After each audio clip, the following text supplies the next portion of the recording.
कई बार बच्चे पूछा करते हैं हमसे, पिताजी आप कैसे पढ़ते थे? पेपर वगैरह हो जाते, हम कोशिश करते नया सिलेबस हमें मिल जाए, बुक्स आ जाएं, और ये पता नहीं क्या कोई अंदर वो टैलेंट कहिए। हमारे हिंदी लगती थी, पंजाबी की बुक्स होती थी, नया बड़ा चाव होता था कि उनको पढ़ के, और उनको पढ़ के हम छुट्टियों से पहले ही रख देते थे, और पूरा साल कहीं से भी कोई सवाल पूछ ले हमारे याद होता था, कहीं से भी कोई क्वेश्चन पूछ ले, क्योंकि इंटरेस्ट से पढ़ा जाता था, रुचि से। एज ए लोग नावल पढ़ते हैं जैसे, या टीवी सीरियल देखते हैं, उस तरह से हमें होता कि हाँ ये दो बुक तो यार एक साइड में रख दो, बात ही खत्म। हिंदी पढ़ ली, पंजाबी कहीं से कोई पूछ ले याद है। बड़े इंटरेस्ट से पढ़ते थे, और छुट्टियां होते ही होमवर्क पूरा करते थे। जो होमवर्क मिल जाता था कि यार पहले इसको खत्म करो ताकि टेंशन रहे ही ना, होमवर्क करके रख देते थे। और जो स्टडी होती थी वो लास्ट जब छुट्टियां खत्म होती थी, स्कूल लगने से पहले 5-4 दिन सब बुक्स को फिर से एक बार चेक करते पढ़ते, ताकि वो सब माइंड में फिर से रिन्यू हो जाए। और फिर जब पढ़ा करते तो इमेज बना के पढ़ा करते थे हम लोग। 32 नेशनल गेम खेलना, जो भी होमवर्क मिलता था, रिसेस टाइम 45 मिनट का या 1 घंटे का होता था, हमें याद नहीं, तो उस 45 मिनट में हम जो खाना खा के शायद 1 किलोमीटर जाना, 1 किलोमीटर वापस आना, कुल मिला के 10 मिनट लगाते थे। हम स्पीड से भागे जाते, बच्चे क्या कर रहे हैं हमें नहीं पता होता था, हम स्पीड से जाते, गेट के अंदर घुसते, माता जी को आवाज देते खाना रख दो, उनको पता होता था, तो वो खाना रखा पड़ा होता, खाया, पूरी स्पीड से वापस, और उस आधे घंटे में या 40 मिनट में अपना होमवर्क किया करते थे हम। मॉनिटर भी होते थे स्कूल के, कभी हम होते थे, कभी कोई दूसरा। तो फिर एक एग्रीकल्चर का पीरियड होता था हमारे, और एग्रीकल्चर वहां कोई करवाता ही नहीं था, हम कर लेते तो कर लेते। तो एग्रीकल्चर के पीरियड में सारे बच्चे शरारतें करते और हम होमवर्क करते। सो यानी 8 पीरियड होते, सभी का होमवर्क वगैरह करके लगभग 80-90% होमवर्क हो जाता स्कूल में। बुक्स वहीं रखते और गेम शुरू, क्योंकि होमवर्क हो गया, होमवर्क के साथ साथ याद भी हो गया, तो वहीं गेम शुरू कर देते। शाम तक गेम चलता, रात को कबड्डी चलती। पर कबड्डी जाने से पहले खाने के बाद 2 घंटे जरूर पढ़ते, या फिर 2 घंटे शाम को नहीं पढ़े छोटी क्लास में, सुबह 2 घंटे जरूर पढ़ते।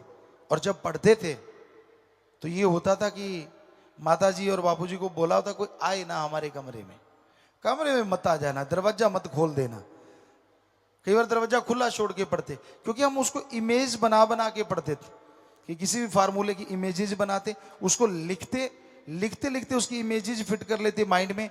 और जब भी कभी फार्मूला था, मैथ्स था, जब बड़ी क्लासें आई तो केमिस्ट्री थी, फिजिक्स थी, इतने गेम के बावजूद भी अच्छे नंबर आ ही जाते थे।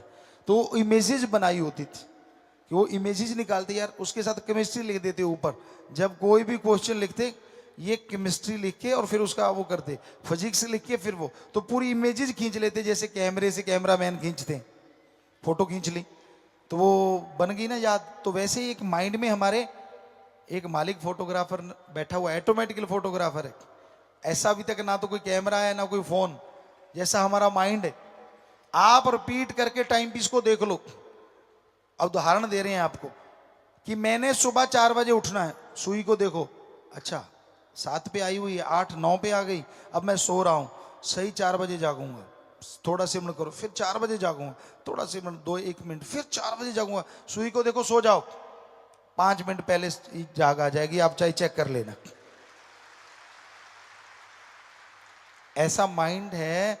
अब आप इस्तेमाल में ही ना लाओ तो चाहे फिर दिमाग है चाहे भूसे का बोरा बराबर है।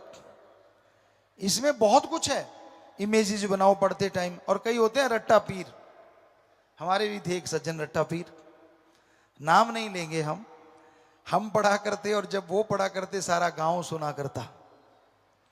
वो चुबारे पे बैठ जाते और फिर रट्टा चलता, हो आसपास जाने वालों को भी याद हो जाता क्वेश्चन कौन सा याद किया जा रहा है।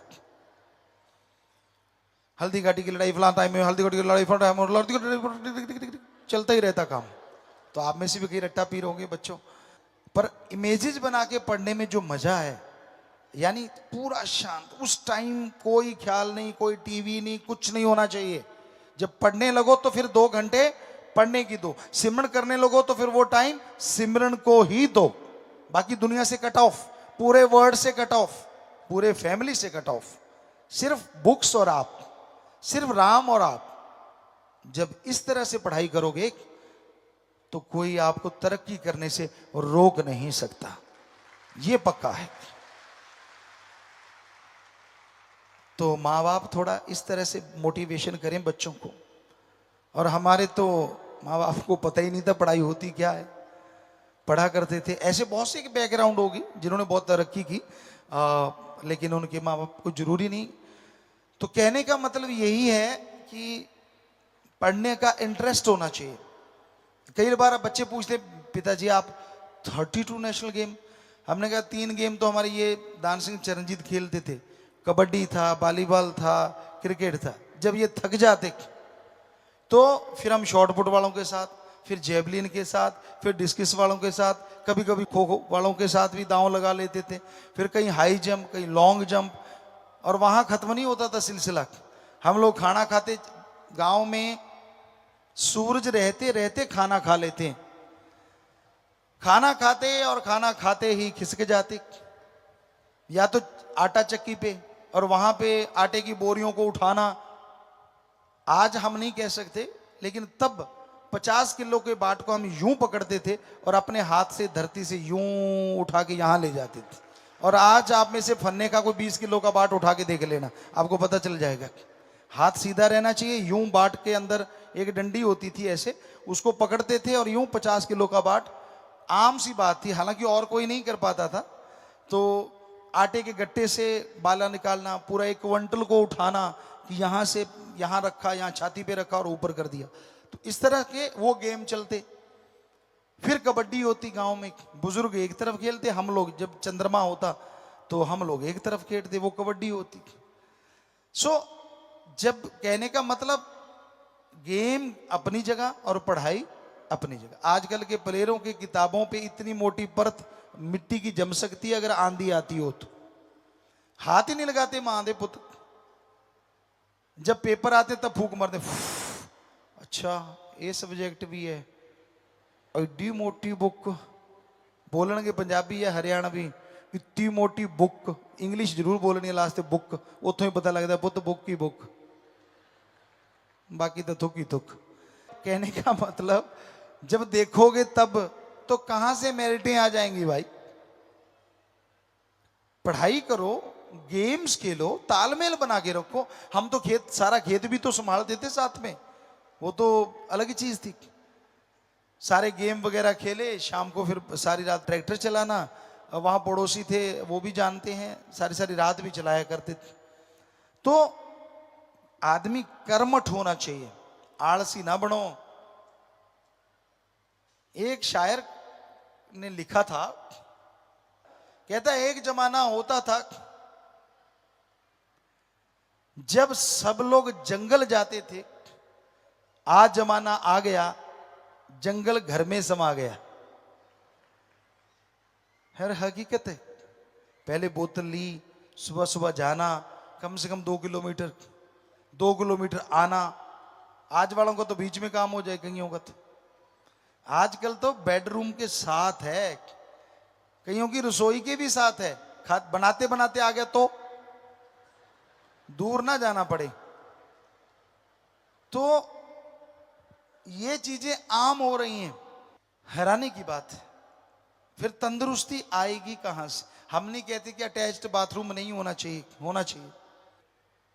आप अटैच्ड बाथरूम रखो, अच्छी बात है, कोई हर्ज नहीं, लेकिन घूमना ऐसे करना। तो अच्छी शिक्षा बच्चों को दो। वहीं पे फिर आते हैं,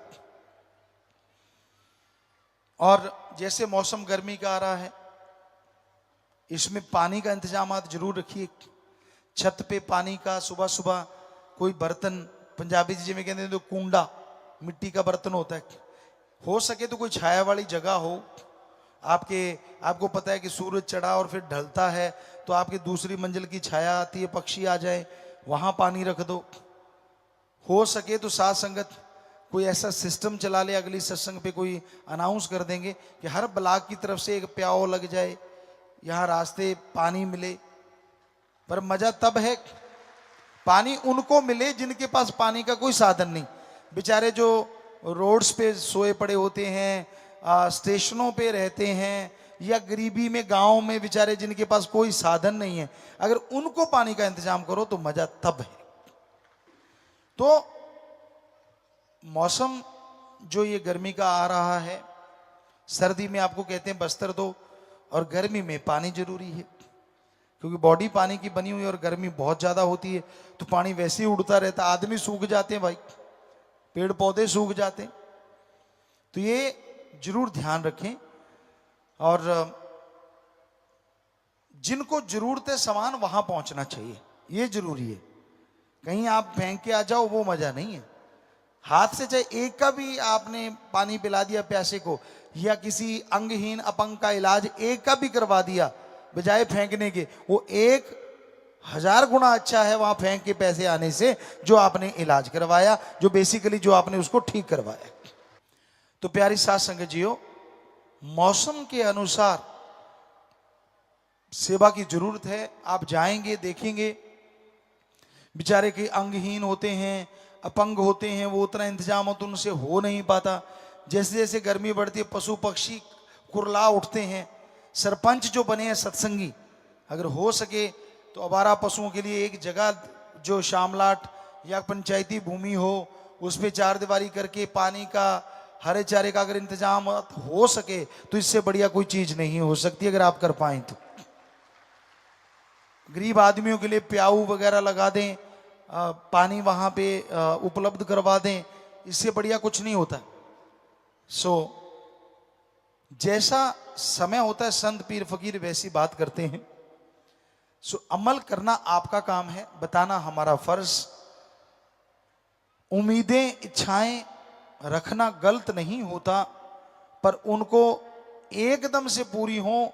मैं हथेली पे सरसों जमाऊंगा, हथेली पे सरसों कभी जमा नहीं करती।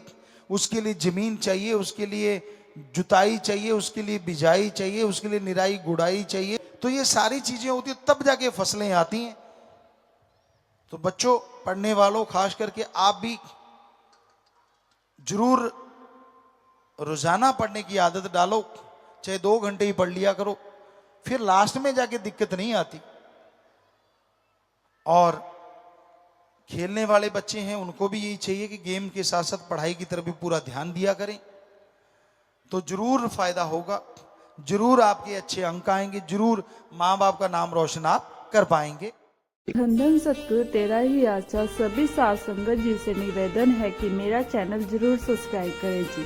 धन धन सतगुरु तेरा ही आसरा।